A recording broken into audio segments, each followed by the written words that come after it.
Exactly. Um, so it was a burger with lobster on it, some Gaspésian lobster.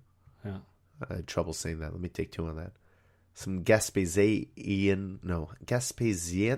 Yeah, I guess that would be it. Take three. Some Gaspésian lobster on it. Yeah, it was a relatively traditional burger: lettuce, onions, tomatoes, lobster, beef, and I want to say there was cheese and a little bit of sauce on there. But all in all, a pretty decent burger. We'll get into that in a little bit, Matthew. What did you think of some of the details that they had there? I found it very weird to sit down. We were chit chatting at the table, and I was looking around, going, "They just leave a container of cleaning product on every table." Yeah, I remember that. But no, what was that? What was that spray bottle, Matthew? It's a spray bottle of vinegar. Never seen that before. But it was convenient, It right? I'm mixed on it. Why do you think this was so convenient, Matthew? Because you can just spritz it onto your fries. See, now I hoped with the first couple sprays there would be more of a misting. Okay. It was more of a jet spray. If we misted it with vinegar, now we're talking. The jet spray. Why aren't I just using a squeeze bottle or one of those classic little glass vinegar containers? Yeah, it would look a little better, I think. You wouldn't confuse it for cleaning product, but maybe Yeah. if you press harder or if you adjust the nozzle. I looked at the nozzle actually while you were you were taking a phone call. I was looking at the nozzle, going like, "Well, was there a spray mode?" No, it just seems to be the one mode. Well, I don't know what to tell you. Maybe they need to invest in more Traditional vinegar, or just or the Windex bottles. yeah. Clean out a Windex bottle. Yeah, That's you, more sanitary. You can clean with vinegar, though. That's a pretty good cleaning agent. That's isn't it? true. That's true. You can use vinegar to clean. I don't think it's ideal. I think it's good for like getting rid of ants or whatever. Yeah, it's good for a lot of things. Or flies, right? Because you lure more flies with honey than vinegar. Yeah, So they must not like vinegar. Or they just don't really like vinegar. yeah, or people too. People don't like vinegar? I had a manager at my job who this was a few years back, but people kept leaving their drinks in places that he didn't want them to leave them, He'd put vinegar in it. and he would start putting vinegar in them, and he was quickly let go. The manager? Really? Yeah. Really? Yeah, How much vinegar was he putting in? That's a I weird think passive-aggressive way to do things, though. yeah, and I think it doesn't necessarily matter how much you put in, but just the fact that you're tampering with everyone's drinks, like you're putting something in there. It's not really something to do. So people really get outraged. That's a good point. Yeah. Yeah. There was also a coleslaw that you got with your meal, Matthew. It was a purple coleslaw. Yep, How'd you like your purple coleslaw? I like it. How do they get it like that? They dye it? No, there's purple cabbage. It exists. Coleslaw is cabbage. True. I never really knew what coleslaw was. Really? Yeah. You never thought about it until I just now when I accepted told it. you? It comes in little tiny containers, and you don't love it, but you eat it. That's what coleslaw is. Yeah, that's what I thought. But everything was pretty good. You didn't get any coleslaw. I'm sorry. You got it in your burger. I got trace amounts in my burger. Yeah, I spilled a little bit on the table at one point. And you snatched it Snatched up like right a up. Yeah, I just wanted to try it. You could have asked. Now, Matthew, after we left the restaurant, Yeah. we went on a bit of a trek. Not very long, but it was an adventure of sorts. You had to go get the biggest turkey you could find. Yeah. You told me that you've been looking around a bit, and you hear the biggest turkeys are at Provigo. Word is, I hear, but it hasn't proven Word on itself the to me. street is the biggest turkeys are at Provigo. So we went to Provigo. Yeah. And word on the street seems to be pretty much right, because you found yourself a 34-pound turkey? Yeah. Huge turkey, and it was buried in there with all the little turkeys surrounding it. Yeah. Getting warmth off of it, or I don't know exactly what, since they're Or all in cold the freezer. because they're all in the freezer. Yeah. Yeah, but just huddled around it, and I was like, no, get out of here, little turkeys. Yeah. This big one's coming with me. And then you fished that one out. We did a unit conversion on kilograms to pounds just to see how heavy it really was. Yeah. 34-pound turkey. You lugged it out, and then the man behind you in the grocery store said, "Dab our neck," and said that he hoped that it wasn't all for you. Oh. And then you apologized and walked away. because I didn't hear him say, "I hope that's not all for you." What did you think he said? I got up there, I held on to that turkey, and then I felt the presence of someone behind me by the turkeys as well. I was like, well, I'm not letting this turkey go, because obviously you only want the biggest turkey. Everyone always wants the biggest turkey. And I thought that if I even let that turkey slip for a second, it would snatch it up. I mean, there was a comparable turkey basically right beside it. There was, and not everyone is desperate to spend $60 for a turkey in early December. I got so defensive though, and I clutched it. And then when I walked away, that's when he said, and I thought that he was upset because he was hoping I'd put that turkey down. He could take it. No, he was blown away that you were picking up such a huge turkey. Well, now I feel not bad. I guess I feel embarrassed in front of it because I just apologized for no reason, but I really thought that he was after that turkey, and I was like, I'm sorry, I've been looking too for these turkeys. He was like, I've been looking everywhere, man. I heard that Provigo's the place to be, and sorry, I got here first. Yeah, it's like I really should have laid into him. Now, now you're walking around with this like 34-pound turkey in your arms, it lugging this huge frozen clump of meat. Young turkey, it said on the Butterball label. Young turkey. Yeah. I felt like I needed a little drink. Yeah. And I found a fridge, one of these open grocery store fridges. On the way to the cash. That was okay. Yeah. And it had all kinds of these like healthy drinks, I guess. Kombuchas?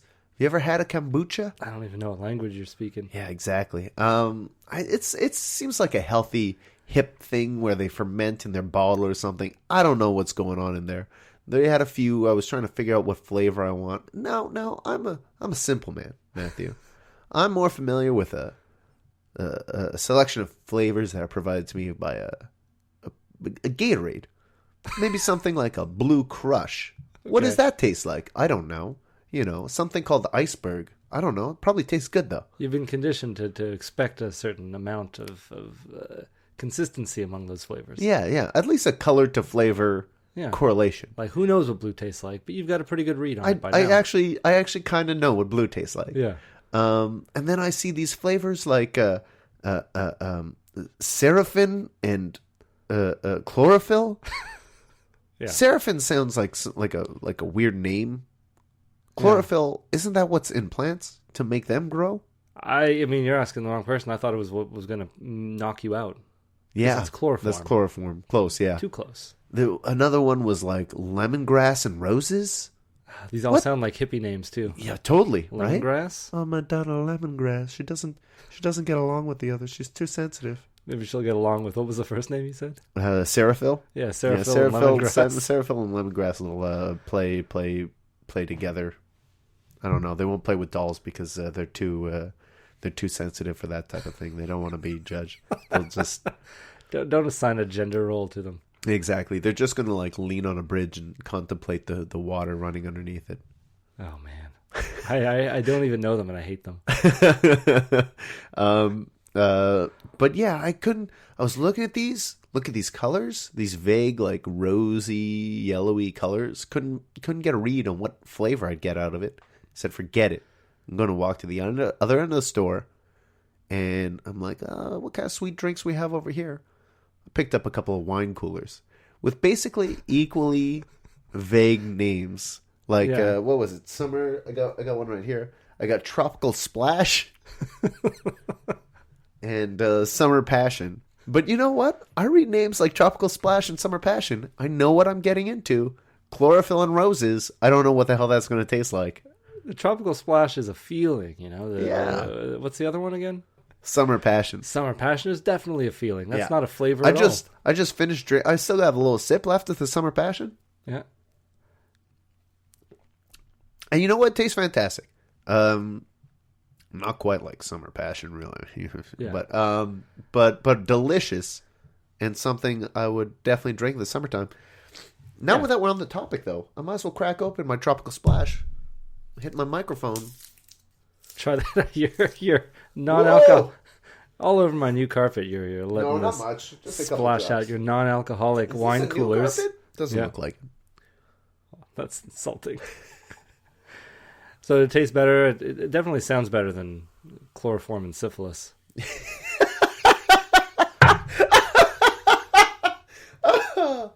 that's not a feeling, you know. Let's see. Tropical Splash? What's your read on it?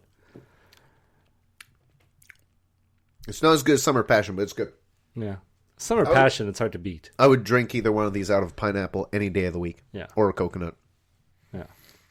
That's really my dream, Matthew. I don't know if we've talked about this before on the show. Your dreams, yes. Well, I mean, not one specific dream, but I've got, if you could travel to any destination in the world, any vacation destination in the world, Matthew, where would you go? Is a vacation destination just wherever I want to be on vacation? Well, yeah. What else would it mean? Probably want to go to Alaska. Yeah. Or Australia. One of the A's. One of the A's. Alabama. Oh, yeah. Austin, Texas. No, I'm sticking with Australia. Or Atlanta. No. One of the... Algeria. No. Out of the states, it's going to be Alaska. Okay. Out of the... countries. Yeah. Australia. Yeah. But, yeah, there we go. I don't care what city in Australia. Just Australia. All right. Maybe by the big red.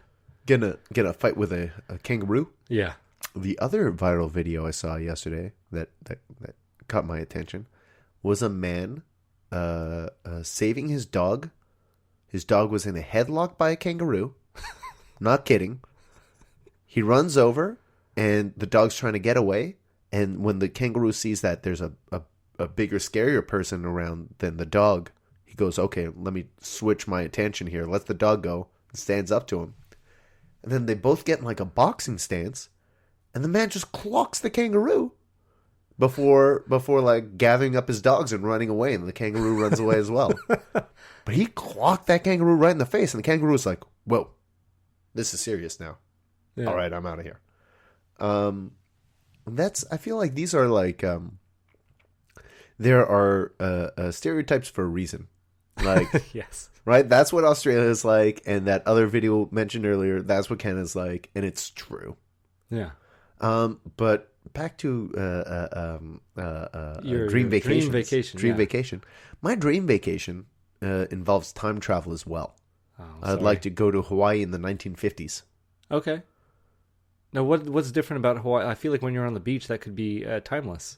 I see what you're saying, but not really. The People water, might have their like phones out or whatever. just sit closer to the water. I guess, but like, no, the hotel experience wouldn't be the same now as it would in the 50s. Okay. And like, you know, it just wouldn't be the same, man. What are you after? Well, what are you I want to eat a pig at a luau. You could still do that. I want to drink Mai Tais out of a pineapple. None of this is time sensitive. This is...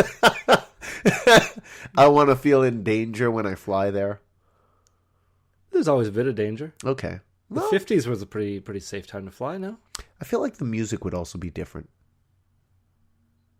Would it? I don't know.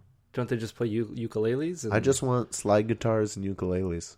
Well, I feel like you could go to when I think of a vacation destination, Tiki it definitely bars. feels like Hawaii is the one place that has changed the least out of every other place. You think? Yeah. I'm going to have to do some research into this. Maybe Hawaii in the 50s is accessible today. I think it might be, because nothing you've said sounds out of place. You make a good point. Just, the shirts that men would wear. Hawaiian shirts. Yeah, you're right here. You make a good point. Matthew, so how was your burger? It was good. I had to put it together myself. Came open bun, open faced, and that's a little bit of work, and that's going to cost it. Is it really? No, I guess not. But I feel like they're presenting to you like a dog showing you its belly. I don't like that analogy. They're opening up to me, just showing me what they have to offer. It's like I like to do that myself secretly. I just flip the bun open and I peek under. Take a peek. Oh, yeah. That's it. I like to work a little for it. I don't want to just present it to presenting me. itself. Okay. Yeah, that's too much. Too much information too quick. Well, I kind of like the burger, coming on to me in that way. You don't like any mystery. You don't like not really sure what you're biting into, and then all of a sudden you're like, oh, there's a little weird patch here. But that could still happen because it's open, but it's not. There's still layers. There's still things hidden inside. Yeah, I guess. I like it when my burger's an open book. I like